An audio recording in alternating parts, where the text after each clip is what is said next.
Hi, I'm Phil Konstantin. In this edition of Travels with Phil, we are traveling back in time to 1977.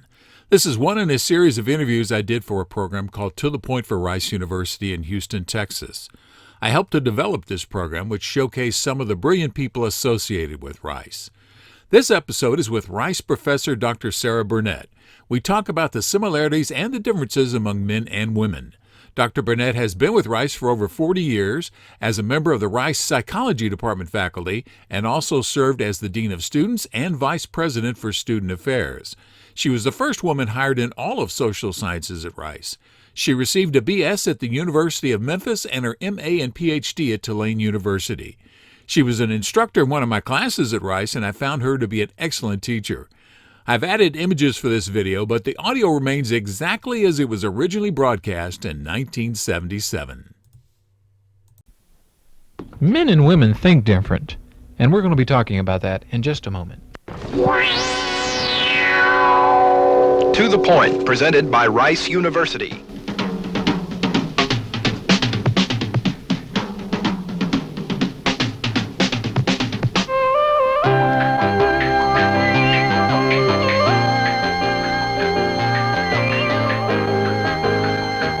I'm Phil Konstantin, and we're talking with Dr. Sarah Burnett at the Psychology Department at Rice University. And basically, I just asked that interesting question, or I didn't ask a question, I made a statement that men and women think differently. How is that true? How do men and women think differently? You said, how is that true, as if it were true. But is it true? I will say that I do agree that today, if you took a sample of women and you gave them certain kinds of tasks, and you took a sample of men and you gave them certain kinds of tasks, and you took an average of each group, you would find that there are definite differences in the way that men approach problems from the way that women approach problems. Does that really mean, though, that men do better at pre-programmed testing, or women do better at pre-programmed testing, rather than actually doing any different when you get into a real-world situation? Oh, absolutely not. In fact, if you're talking about testing, you'll find that on general tests of intelligence, you find no difference between men and women. If you're talking about the average intelligence scores, that is, the average woman will show up to be as smart as the average man on most standardized general intelligence tests. Well, what accounts for, or let's go back and say that there does basically, from what I've heard, be differences as far as verbal and mathematical skills and those kinds of things. Where do those figures come from, and what do they really mean? Well, I agree. That's a different question.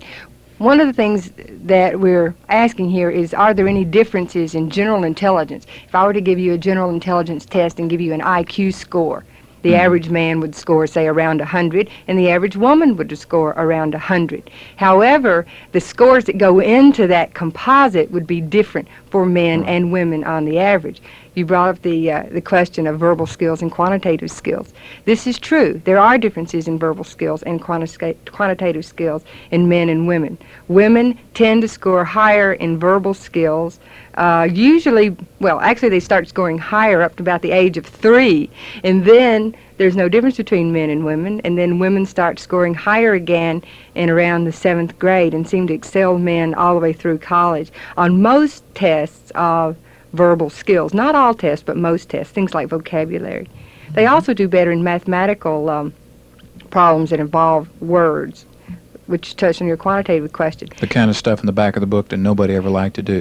Right, the word problems. The word. If you can't read but you can do numbers, you're still not going to do well if they count the problems in terms of words. However, men start doing better, or boys start doing better on quantitative tests starting about the 12th grade, not usually before that, but about the 12th grade, and they do better in the college years. Their superiority in quantitative tasks is somewhat greater than the women's superiority on verbal tasks, but that difference doesn't emerge until later. We must be careful here, though, when one considers the superiority of men in quantitative skills, to realize that men take more math courses, too. Women start dropping out of math courses around the sophomore year in high school. In fact, if you look at freshman algebra, you'll find no difference between men and women in terms of the number who are enrolled. By the next year, there are fewer women enrolled, sophomore year. By the junior year, even fewer yet, and by the senior year, the number of men taking math courses is, 3 times greater than the number of women. And then that's there a are real so many problem. women who graduate with English degrees or That's primary true. education kinds of degrees. Women perceive mathematics as less useful for their future careers than men do. If this is the reason they stop taking it, we don't know really, but it could be they stop taking courses because they're not good at it. Then again, it could be because people have told them you're not going to need math, you're not going to go into fields that require math, so they see no need for it and stop. But of the women who continue taking mathematics courses, they do just as well as the men in those classes. Can you go from that? Can you go just one step further and say, well, because of that, it would appear then that if environmental situations, or let's say the old social inputs, be it that, a woman shouldn't take math because she, not necessarily in the home, but if she's going to be work, it's more the nurse, clinician kind of thing. Yeah, helping tasks, as right. they say. In other Women words, are trained to be helpers. Is that really, does that appear, just taking that, what you said one step further, that of the ones who do go further, is it because that either they've eliminated those problems because of their own personal drives, or maybe it's those personal drives that might put them a little bit higher? Well, I think there are multiple reasons that women stop taking mathematics courses, some of which you have mentioned, Phil. A lot of the girls' mothers have instilled in them the idea that women aren't good in math. A lot of the girls' teachers in school have told them women aren't supposed to be good in math. They get the idea that to be good in mathematics is less feminine, so they're discouraged from it. I think that is one of the reasons. Parents, teachers, peers, and also fewer role models. How many women engineers do you know that go around in the public eye talking about the need to take mathematics courses? Really very few. So you don't have the role models for women today to encourage them to stay in mathematics courses. So I think there are all those reasons combined. But today there seem to be more, there is an emphasis today on trying to keep more women in math. There's one big program sponsored by the National Science Foundation that's dealing with exactly that problem, keeping women in the math courses, at least through high school, hoping that if they can do that, then by the time they go to college, they'll have more options in terms of future careers. If they don't take the math through high school, if they decide they want to go into engineering, architecture, medicine, or whatever, they can't because they don't have the background to take the college math courses. Therefore, all of these career options are lost to them. So you find yourself sort of channeled into one area if you don't, or lack of complete bypassing that area. Closed off lots of areas by just getting out of mathematics. I've read, which just sort of relates to my previous question, I read somewhere that medical school admissions people got together one time, and they noticed that during the last 2 or 3 years, there was an interesting change. One, that the men who were applying when asked why they wanted to be a doctor would basically, are now, more and more of them are given humanitarian means, I want to heal the sick and this kind of thing, and basically what you would consider the nice reasons why everybody would want to be a doctor, the Marcus Welby reason for being a doctor. But the women have been coming in more and more strongly saying, I want to get rich. Oh, is that true? It's that kind of thing, or I want to perform the great operation, or I want to be the great doctor, rather than saying helping people. They want to be, motivation, they're strongly achieved. Is this possibly? That's extremely interesting you brought that up, because I happen to have some data on that very question. A few years ago, I was in a class. I taught a class with Dr. Diana Ratchin in the psychology of sex differences, and one of the students there did a study on the Rice undergraduate women and men who were in pre-medical curricula. But is Rice normal? Well, pardon me, I was just asking if Rice students were normal. It's a pre-med group, both men and women at Rice. So what they did was to give the men and women at Rice the androgyny scale. Now, the androgyny scale is a scale in which people go through and they check off adjectives that they think describe themselves. These adjectives have been categorized later by the experimenters as being characteristically feminine or stereotypically feminine, characteristically masculine or stereotypically masculine, or the kinds of characteristics that might be applied to both sexes. So they gave this scale to the Rice pre-medical students, men and women. They gave it to current medical students at Baylor, men and women, and men and women physicians, and looked at the patterns. And what they found was that the Rice girls were more masculine on this scale than the Rice males. They described themselves as aggressive, had high need for achievement. They wanted to succeed in life and go out and prove themselves, all these kinds of things that have been characteristically masculine.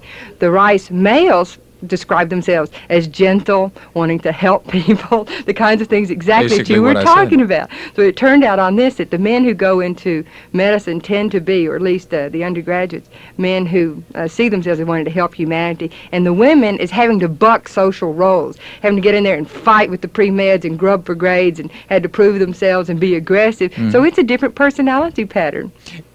So this goes back. Is this caused, or has survey been done or study, or one way or the other, has it been just come back from the fact that these women have learned that the only way they're going to get anywhere is to be aggressive or fight the system? Sure. It's very difficult to make it through a pre-medical curriculum if you're not, hard-working and hard-striving and really very, very ambitious, which are the characteristics that been associated with successful men in the past. The women who are trying to make it in this world are having to adopt, or at least they feel like they have to adopt, the characteristics of the men who have made it. You have to be ambitious, hard-working, and striving to make it, and I think it's shown in that survey. What other areas is there a difference, or at least a marked difference, between levels of abilities of women and men? Well, in terms of abilities, there's one characteristic that seems to show up very, very strongly. As I mentioned before, we have a verbal difference in favor of women. You have a quantitative difference in favor of men.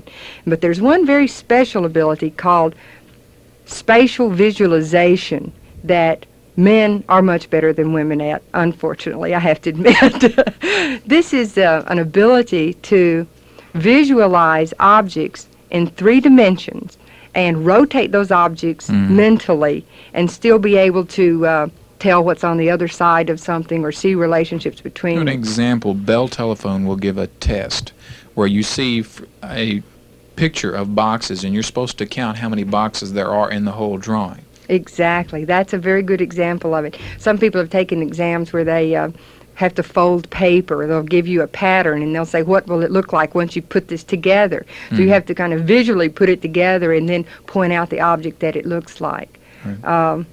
This characteristic is a very, very old one. This spatial ability was identified in many of the early studies of intelligence. And there's some evidence today, although it's not real hard evidence. There's one good study that seems to indicate that it's a sex-linked ability. That is, the 50% of men seem to score high on this ability, but only 25% of women score high on this. And some people believe this is a reason that more men go into fields like engineering or architecture, some kinds of mathematics that rely on this particular kind of spatial ability.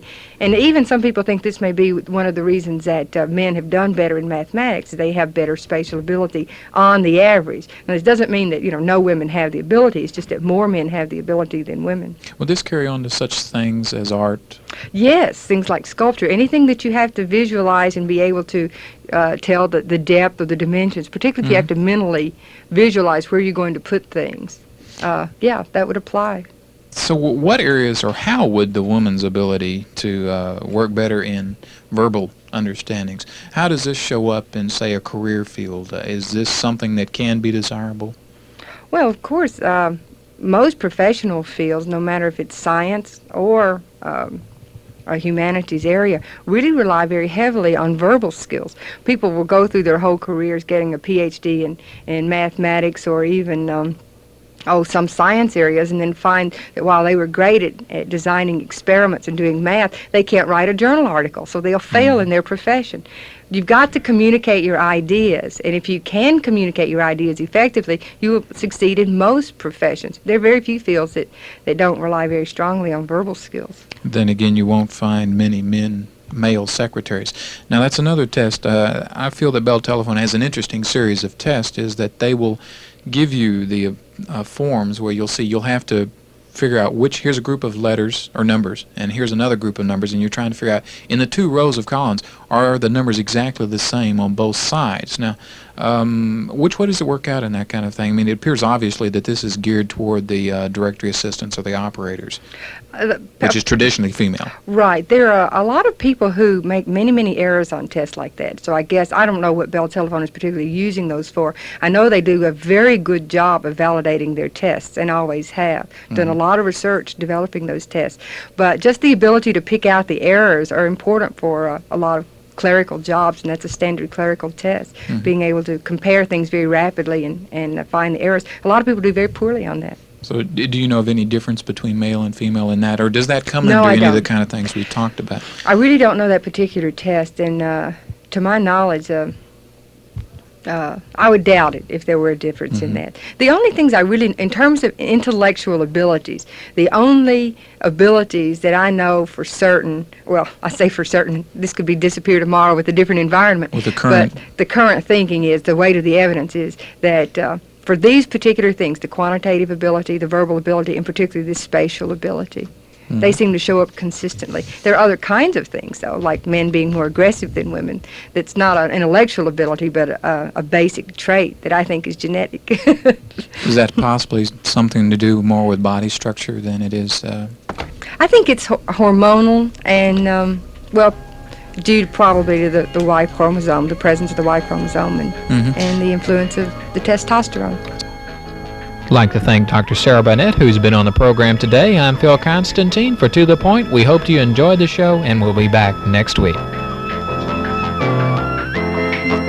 the Point is produced by the Rice University Information Office at the studios of Rice Radio, KTRU, in Houston. Thank you very much for watching this video. Please feel free to leave comments down below as long as the language is family friendly. And if you would like to subscribe to my channel, just click on the button over on the right hand side. Thank you very much.